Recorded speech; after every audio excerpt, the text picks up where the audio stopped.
صحیح مستند احادیث کی روشنی میں نماز فجر کی اہمیت اور فضیلت رسول اللہ نے فرمایا، نماز عشاء اور فجر منافقوں پر بہت بھاری ہے، اگر اس کا اجر جانتے تو گھٹنوں کے بل چل کر آتے۔ صحیح البخاری 157، صحیح مسلم شوکستان، جس نے 2 ٹھنڈی نماز پڑھی وہ جنت میں داخل ہوگا۔ صحیح البخاری 564، وہ شخص کبھی دوزخ میں داخل نہ ہوگا جس نے طلوع آفتاب سے پہلے اور غروب آفتاب سے پہلے نماز ادا کی۔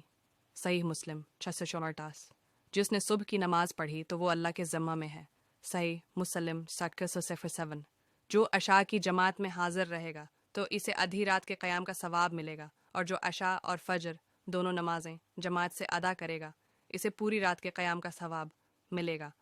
سنن ترمذی 221، اندھیری راتوں میں مسجدوں کی طرف چل کر جانے والوں کو قیامت کے دن پوری روشنی کی خوشخبری دے۔ 2 سنن ابی داؤد پائنٹس، فجر کی 2 رکعات دنیا و ما فیہا سے بہتر ہے۔